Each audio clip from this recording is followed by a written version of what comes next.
Familia querida, el Señor les bendiga y les guarde. El temor de Dios. Proverbios 23, del 17 al 35. La lectura en un año, Filemón, capítulo 1, Ezequiel 18 e Isaías 47. Lo dice la palabra de Dios. Y les recuerdo que en este tiempo, Proverbios 22, 23, 24, incluye los llamados 30 dichos de los sabios.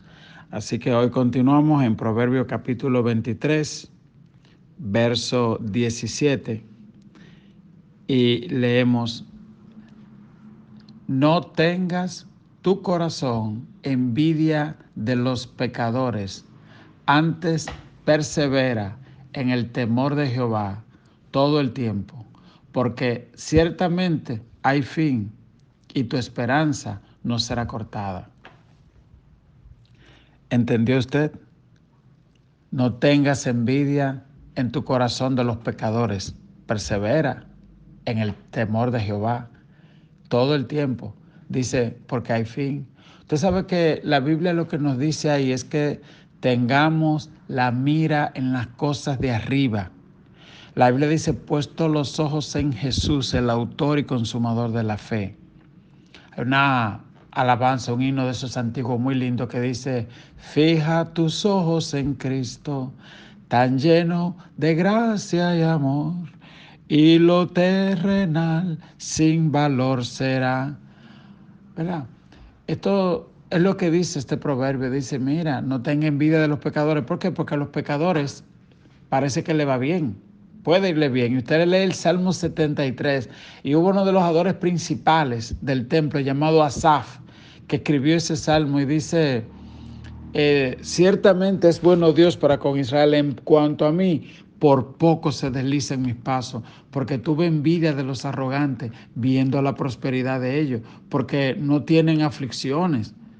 Alguien dijo que la grama del vecino de al frente se ve siempre más verde que la de la tuya, pero que cuando tú te acercas, ahí hay que ver los defectos que tienen. Y muchas veces al cristiano le pasa eso, que está mirando, mira, pero a fulano le va bien, mira el sueldo que tiene, mira, ellos no tienen problema, yo tengo. El dicho de los sabios para el día de hoy nos dice: no tenga tu corazón envidia de los pecadores. Ese es el dicho número 14.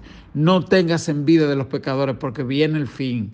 Ya sea el fin de la vida de ellos, el fin del mundo, lo que fuera. Dice, es pasajero y tú tienes un galardón eterno. Persevera en el temor de Dios. ¿Qué es el temor de Dios? Es saber que un día daremos cuenta delante de Dios. Es saber que nosotros no nos hicimos solos, que usted y yo nos acostamos, pero no sabemos si vamos a despertar al otro día. ¿Ok? Y eso te hace andar en obediencia de los mandamientos de Dios. Es ser agradecido, saber que, como dice Pablo, en Él somos, en Él existimos, y saber que todo fue hecho por medio de Él y para Él, incluyendo nuestro cuerpo, nuestra vida, nuestros pensamientos, que somos vasijas en manos del alfarero. Amén. El siguiente dicho de los sabios está en el verso 19 y nos dice: oye, hijo mío, y sé sabio, y endereza tu corazón el camino. No estés con los bebedores de vino, ni con los comedores de carne, dice la palabra de Dios. No estés con los bebedores de vino, ni con los comedores de carne, porque el bebedor y el comilón empobrecerán, y el sueño hará vestir vestidos rotos. Y el sueño hará vestir vestidos rotos. Fíjese. No estés con los bebedores de vino. Vamos a ver que el proverbio de hoy tiene una de las advertencias más fuertes sobre el tomar vino. Aquí cuando habla de vino la palabra es yayin y se refiere a vino fermentado. El jugo de la vid, que la Biblia también le llama vino, pero que es una palabra generalmente diferente. es el vino que no ha sido fermentado. Y la Biblia, cuando se refiere al alcohol, al vino fermentado, etcétera, es terminante contra eso, como lo vamos a ver dentro de un momentito, ¿ok? Y aconseja aquí a la gente que no se junte con los bebedores. ¿Por qué? Porque se te va a pegar, se te va a pegar, ¿ok? El verso 22 dice, oye a tu padre, aquel que te engendró, y cuando tu madre envejeciere, no la menosprecies. Mire, para que usted entienda bien de lo que estamos hablando, si usted se va a la ley en el Antiguo Testamento, recuerde que la ley fue dada para mostrar el carácter de Dios. Aún Dios sabiendo que era imposible que un hombre pueda cumplir todos los mandamientos de la ley, pero Dios le da el mandamiento al hombre para que vea, mira, esto es lo que tú necesitas hacer. Y entonces la Biblia dice que por la ley nadie se justifica. Y por eso fue que Cristo tuvo que venir a cumplir la ley y a morir él, para pagar era el precio, porque nosotros no podíamos pagar la fianza. ¿Okay? No podíamos. Sin embargo, la ley enseña mucho sobre el carácter, el corazón de Dios. Mire, Deuteronomio 21, 18, hablando sobre el tema de la obediencia de los hijos y sobre el alcohol o el vino fermentado, mire lo que dice. Deuteronomio 21, 18, si alguno tuviera un hijo contumaz y rebelde, que no obedece a la voz de su padre ni a la voz de su madre, y habiéndolo castigado no les obedece, entonces lo tomarán su padre y su madre y lo sacarán ante los ancianos de su ciudad, a la puerta del lugar donde viva, y dirá a los ancianos de la ciudad, nuestro hijo es contumaz y rebelde, no obedece a nuestra voz, es glotón y borracho. Entonces todos los hombres de su ciudad lo apedrearán y morirán. Así quitarás el mal de en medio de ti, de todo Israel, y todo Israel te temerá. ¿Usted entendió? Ajá. Sí, es lo que le estoy diciendo. Cuando uno lee en Proverbios que dice no te juntes con los bebedores de vino y te está diciendo, oye a tu padre que te engendró y cuando tu madre se envejezca no la menosprecie, es que Salomón fue criado con esta enseñanza de Proverbios. ¿Por qué? Porque el rey, antes de sentarse en el trono, no solo tenía que leerse la ley como 5 veces, sino que tenía que escribirla a él con su propia mano, hacer una copia para que se le entre por los dedos cuando la esté escribiendo. Y ellos conocían esto bien. Por eso usted ve que Proverbios advierte tanto con esto, con la obediencia, con la corrección. Y hay gente que dice, no, porque el vino no es nada, Jesús vivió vino. No, déjeme explicarle, mire. Si usted ve la Santa Cena, por ejemplo, donde Jesús habla de la copa y se asume que es el vino que tomaba, ¿verdad? Bien. Fíjese que el pan era pan sin levadura, es decir, sin fermentar, tipo del pecado. Entonces, ¿por qué usted cree que iba a haber pan sin fermentar y vino fermentado? No, es jugo de la vid, que no tiene levadura tampoco, ¿ven? Entonces, el vino con levadura es el vino que le llaman el burbujeante, y es lo que la Biblia describe más adelante que vamos a ver. Entonces, recuerde, usted no pierde nada con seguir los principios. El domingo en la iglesia hablábamos en el mensaje del domingo que la Biblia contiene 3 cosas que son principios, promesas y profecías. Están las promesas que te dice el sueño de Dios para ti. Están los principios, que es la manera, los lineamientos para tú obedecer a Dios y alcanzar esas promesas. Por ejemplo, a José le dijeron, esfuérzate y sé valiente, porque, exacto, si no te esfuerzas no vas a entrar a la tierra que fluye leche y miel. ¿Entiendes? Ese es un principio. Y sobre ser esforzado y diligente, íntegro, todo eso son principios. La Biblia enseña principios. Y tú tienes que saber cuándo estás leyendo esos principios y cuándo estás leyendo promesa y cuándo estás leyendo profecía. ¿Ven? Entonces, Proverbios es un libro que tiene muchos principios. ¿Ok? Muy bien. Entonces, continuando con la lectura, dice el verso 23, compra la verdad y no la vendas, la sabiduría, la enseñanza y la inteligencia. Mucho se alegrará el Padre del justo, y el que engendra sabio se gozará con él. Alégrese tu padre y tu madre, y gócese la que te dio a luz. ¿Usted ve, hermano? Entonces, como yo le decía ahorita, aparte del temor del Señor, es cumplir esos mandamientos. Dice, y yo siempre cuando hablo con la familia le digo, mire, la familia es como un equipo de pelota. Que todo el mundo siempre trabaja en unidad. Aún el pitcher pichó mal y le dieron un palo muy grande por allá. El field, el right field o el left field, usted ve que corre desesperado, hasta se estrella casi con una pared para atrapar la bola. A él no le importa, en vez de decirle al pitcher, mira, yo no voy a correr nada porque tú pichaste muy fácil. No, no, él no tiene que ver con eso. Él lo único que tiene que saber es que mi equipo no le van a hacer out. Entonces, la familia tiene que manejarse así, en unidad, en integridad, ¿entiendes? En transparencia. Y aun cuando uno falla, el otro corre para, ¿entiendes? Y apoyarse mutuamente. Hay familias que funcionan como si estuvieran en guerra, cada uno para su lado, cada uno como compitiendo uno contra otro. Y no. Entonces, esto es lo que nos dice esta palabra. Dice, compra la sabiduría, compra la inteligencia, ¿entiendes? Y no la venda. En otra parte dice que no tiene precio, pero aquí Proverbio te dice, bueno, mira, hazte de cuenta que tiene un precio. Paga el precio que tengas que pagar por ser sabio. ¿Cuál es el precio de la sabiduría? Apartarse de los necios, del simple. Leer la palabra de Dios, sacar tiempo para sentarse con el autor de la sabiduría que se llama Jesús. ¿Ok? Entonces, ese es el precio. Sí hay un precio que pagar. Hay un precio que pagar. Si usted quiere estudiar, hacerse ingeniero o algo, usted sabe también que tiene un precio que pagar. Muy bien. Continuamos. Dice el verso 23. El verso 26. Dame, hijo mío, tu corazón y miren tus ojos por mis caminos, porque abismo profundo es la ramera y pozo angosto la extraña.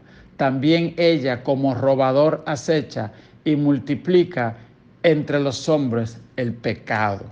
Aquí habla de la mujer extraña, de la mujer ramera.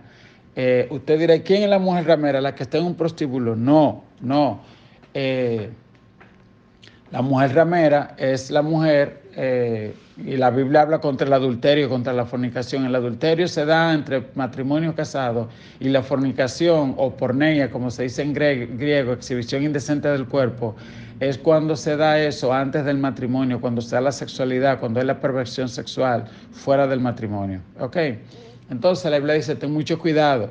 Y usted ve Proverbios 2, 16, 19, hablando del tema de la mujer extraña, de la mujer ramera, y dice, y serás librado de la mujer extraña, de la ajena que halaga con sus palabras, la cual abandona al compañero de su juventud y se olvida del pacto de su Dios, por lo cual su casa está inclinada a la muerte y sus veredas hacia los muertos. Todos los que a ella se lleguen no volverán ni seguirán otra vez los senderos de la vida. Usted sabe que hay pecado y la Biblia dice 7 veces que el justo y Jehová lo levanta. Muy bien, pero hay decisiones, y por ejemplo como esta, que dice cuando uno se alía con una mujer ramera, como le pasó al mismo Salomón, que se alió con una mujer que Dios le dijo, no tienes que juntarte con ella. Y el precio fue demasiado grande que pagó. La división de Israel, y ya usted sabe.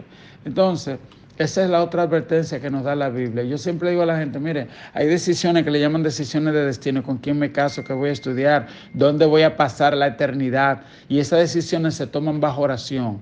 ¿Ok? Entonces, continuamos. El verso 29 nos dice, ¿para quién será el ay? ¿Para quién el dolor? ¿Para quién las rencillas? ¿Para quién las quejas? ¿Para quién las heridas en balde? ¿Para quién lo amoratado de los ojos? Para los que se detienen mucho en el vino, para los que van buscando la mistura. No mires al vino cuando rojea, cuando resplandece su color en la copa. Se entra suavemente, mas al fin, como serpiente, morderá, y como áspid dará dolor. Tus ojos mirarán cosas extrañas, y tu corazón hablará perversidades. Será como el que yace en medio del mar, o como el que está en la punta de un mastelero, y dirás, me hirieron, mas no me dolió, me azotaron, mas no lo sentí. Cuando despertare, aún lo volveré a buscar. Aquí ilustra un poquito sobre el efecto del alcohol y advierte, no solo de no probar un chin de alcohol, no, dice de no mirarlo. ¿Qué pasa? Que ahora, en estos tiempos modernos, hay mucha gente que quieren reinterpretar este versículo y decir, mira el vino con moderación o bebe alcohol con moderación. Eso no es lo que dice acá. Aquí inicia con una serie de preguntas. Dice, ¿para quién será el ay? ¿Para quién el dolor? ¿Para quién las rencillas? ¿Para quién las quejas? Usted sabe que la mayoría de las rencillas, de los pleitos, de las dificultades, están asociadas con el alcohol estadísticamente. Cuando usted mira los horarios y los días en que pasan la mayoría de los homicidios y las heridas y los pleitos y las rencillas y las contiendas, está los fines de semana y se agrava más a altas horas de la noche. A medida que va avanzando las horas, la gente se va consumiendo más alcohol, va entrando más el alcohol en el sistema sanguíneo, pues empiezan a pasar estas cosas que luego describe. Dice, ¿para quién va a ser todo eso? Dice, para el que se detiene mucho en el vino y para los que buscan la mistura. Es que en aquellos tiempos el vino se mezclaba con algunas especies para darle un mejor sabor. Y dice la Biblia para esa gente. Y uno ve ahora como hasta mujeres en las esquinas, en los colmados, bebiendo como si es un deporte. Y da mucha pena porque la mujer tiene un don muy grande que le dio Dios. Es no solo el de concebir y dar a luz a los hijos, no, sino que la mujer tiene un don especial para criar y para instruir y para inspirar lo de Dios en sus hijos. Las madres tienen un vínculo muy grande con los hijos. Ayer justamente yo veía un video de una madre que estaba dando estos twerking, como le llaman, que es cuando la mujer se pone a dar unos cinturazos indecentes. Y estaba la mujer haciendo eso y moviéndose, ya usted sabe, de una manera, y todos los hombres haciendo. Y de repente sale un niño de entre la multitud llorando y empujando a los hombres que estaban mirando. Era su mamá.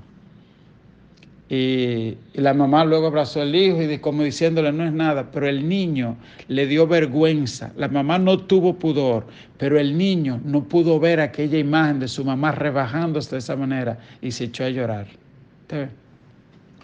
Entonces, eso pasa, que vivimos en una sociedad donde a veces son los hijos que tienen que llamar a la atención a los padres, porque los padres a veces hemos tomado unos niveles de desfachatez, ¿entiendes?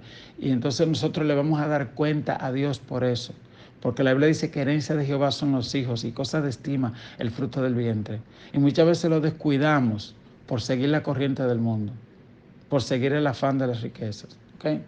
Entonces, lo que dice acá, todo eso es para el que se detiene en el vino y dice, no mires cuando rojea, cuando resplandece. ¿Por qué? Porque es seductor, el pecado es seductor, dice, aléjate de eso, no lo mires. Igual con la fornicación, dice, huid de la fornicación. Hay cosas que el Señor nos manda a resistir. Al diablo, dice la Biblia, resístelo. Pero a la fornicación, dice, huye de eso, no te exponga. ¿Ok? Entonces, el efecto del vino dice, tus ojos mirarán cosas extrañas, tu corazón hablará perversidades, será como el que yace en medio del mar. Y me hirieron y no me dolió. Y cuando despierto, aún lo volveré a buscar. Dice, a pesar de esas dificultades, como es adictivo, tú luego vas a querer seguir tomando más. Eso es lo que dice. Entonces, de eso se trata el devocional de esta mañana, que el Señor le bendiga, el Señor le guarde. El temor de Dios. Eso es lo que hace que el hombre no peque. Porque, tú sabes, el esposo les puede ser fiel a su esposa porque no, dice, es que no es a ella. Y Dios. Y después que termine esto, ¿con qué cara yo voy donde Dios? El temor de Dios. Que Dios te bendiga, Dios te guarde. Esposa, ¿quiere añadir algo? Muy hermoso, muy edificante esta palabra que nos enseña a tener el temor de Dios, la reverencia por lo de Dios y a examinar nuestros caminos, porque nosotros, dice la Biblia, que el Señor al final del camino nos va a pagar a cada uno conforme a nuestras obras. Así que tenemos que ser diligentes y empeño en tenerle temor a Dios y reverenciar su palabra mientras estemos en esta tierra. Dios nos siga bendiciendo.